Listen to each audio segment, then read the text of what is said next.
What is the true cost of an education? Is it merely the tuition you pay, the hours you spend studying, and the degrees hanging on your wall? Or can education sometimes cost you the only world you have ever known, your home, your past, and the relationship with your own family?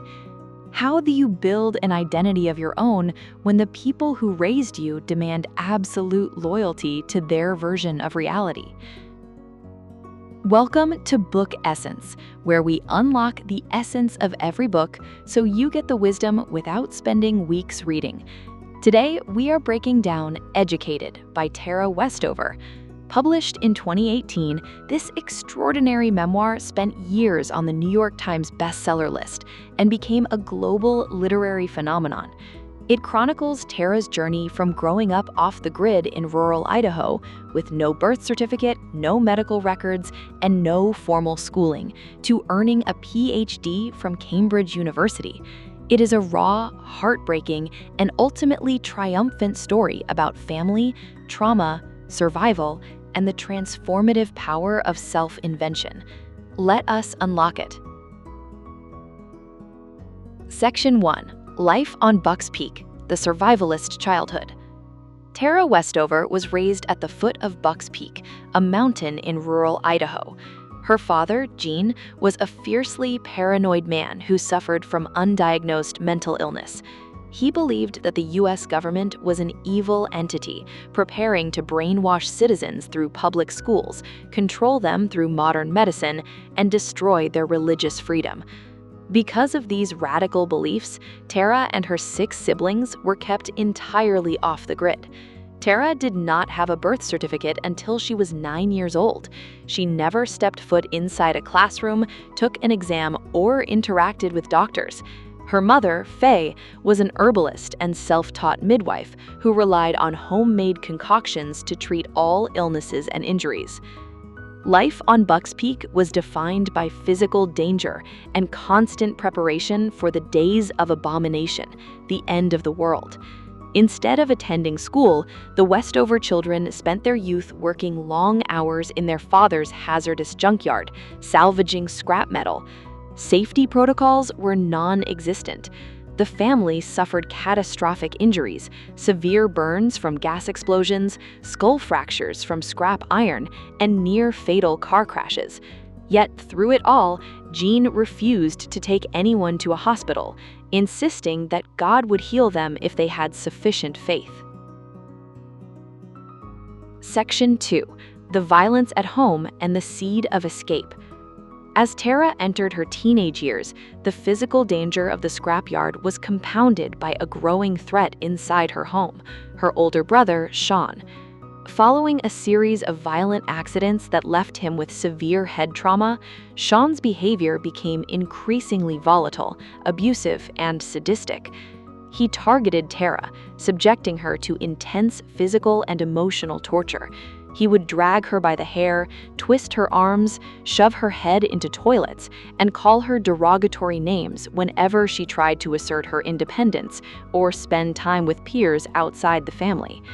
Her parents turned a blind eye to Sean's terrifying behavior, justifying his actions or outright denying that the abuse was happening. The turning point for Tara came through another brother, Tyler. Tyler was a quiet, intellectual boy who loved books. Defying their father's wishes, Tyler taught himself enough mathematics and grammar to pass the ACT exam and leave the mountain to attend college. Before leaving, Tyler recognized Tara's intelligence and gave her a crucial piece of advice that changed her destiny. "There's a world out there, Tara, and it's going to look very different once Dad isn't whispering his version of the world in your ear." Inspired by Tyler's departure, Tara decided that self-education was her only ticket to safety and freedom. Section 3. The Shock of the Outside World, Brigham Young University. At age 17, having never sat in a classroom or read a standard textbook, Tara resolved to take the ACT college entrance exam. She bought outdated algebra textbooks and spent long, exhausting nights after working in the scrapyard teaching herself basic math, grammar, and science. Against staggering odds, she passed the exam and gained admission to Brigham Young University in Utah. Stepping onto a college campus for the first time was an overwhelming culture shock. Tara was completely ignorant of modern culture, basic history, and social norms. She was shocked that her roommates wore shorts, used soap that wasn't homemade, and took painkillers for headaches. In one infamous art history lecture, 19-year-old Tara raised her hand to ask the professor what a word written on the slide meant. The word was Holocaust. Her classmates gasped, assuming she was making an insensitive joke. Humiliated, Tara went to the library computer and looked up the term, discovering for the first time the horrific reality of World War II, and realizing how profoundly her father's paranoia had isolated her from human history. Despite financial strain, severe tooth decay, and feeling like an outsider who belonged nowhere, Tara forced herself to study with desperate intensity. She began to excel academically, discovering a deep passion for history and political philosophy. Section 4. Cambridge, Harvard, and Intellectual Awakening. Tara's exceptional academic talent caught the attention of her professors at BYU.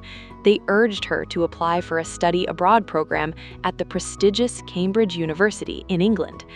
When Tara arrived at King's College, Cambridge, she was awestruck by its ancient architecture and elite intellectual environment. Yet inside, she suffered from intense imposter syndrome. She felt like a fraud, a dirty girl from a scrapyard pretending to be a scholar. A renowned history professor at Cambridge, Professor Wolfe, recognized her extraordinary writing and analytical mind. He told her something that shook her to her core.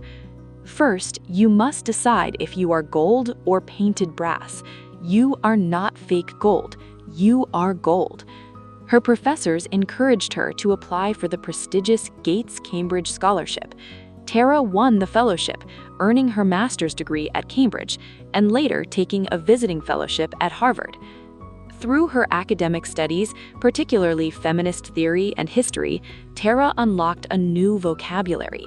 She realized her father's rigid worldview was not absolute truth, but a subjective narrative shaped by his illness, and that her brother Sean's violence was not her fault, but domestic abuse. Education gave her the power to think for herself, evaluate evidence, and claim the right to define her own identity, rather than letting others define it. Section 5. Gaslighting, Betrayal, and the Break with Family. As Tara's intellectual life expanded, her rift with her family reached a tragic crisis point. When Tara returned to Idaho for visits, she saw that Sean's abuse was escalating towards his new wife. Realizing remaining silent made her complicit, Tara gathered the courage to tell her parents the truth about Sean's years of violent abuse towards her and others. What followed was a heartbreaking display of systemic family denial and gaslighting. Her father accused Tara of being a liar, claiming she was possessed by Satan and corrupted by the secular world. Her mother, who initially acknowledged the abuse in private, ultimately backed her husband to preserve her marriage and patriarchal peace. Her parents demanded that Tara recant her allegations, apologize to Sean, and submit back to her father's authority if she wanted to remain part of the family.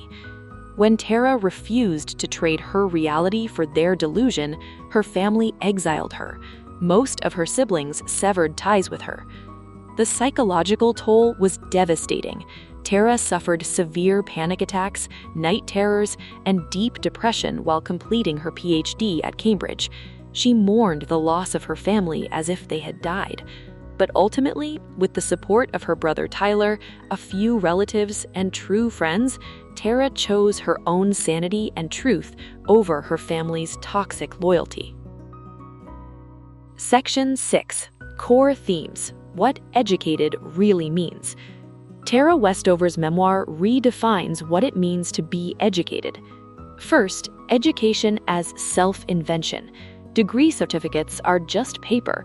True education is the process of learning how to think independently, evaluating evidence, and claiming the right to define your own identity rather than letting others define it. Second, the agony of choice. Society often preaches that family comes above all else, but Westover shows that when a family dynamic requires you to surrender your sanity, safety, and truth, choosing yourself, even if it leads to estrangement, is an act of survival, not betrayal. Third, the unreliability of memory and reality. Westover uses detailed footnotes throughout her memoir to highlight how different family members remember the exact same events. Trauma and ideology distort reality, making the courage to stand by one's own lived experience a profound act of personal freedom. Let us bring together the ultimate wisdom from Educated by Tara Westover. 1. Knowledge is liberty. Education is not just about getting a job. It is the tool that frees your mind from dogma, ignorance, and psychological control. 2. You own your narrative. Do not allow anyone, no matter how close to you, to rewrite your history, deny your pain, or force you into a false reality. 3. Growth requires letting go. Sometimes becoming the person you were meant to be means stepping away from the place and the people you grew up with. Tara Westover concludes her story with a powerful reflection on her transformation. She writes that you can call this transformation many things: a betrayal, a loss, a conversion, or a shift in loyalty, but she calls it by one name: an education. That is the essence of Educated, and that is what we do here at Book Essence. We take the world's most powerful books and unlock their wisdom, so you can build something real starting from exactly where you are. If this script brought you value, share it with someone who believes in the power of learning and personal growth today. Keep reading, keep questioning, and keep unlocking your essence. See you next time.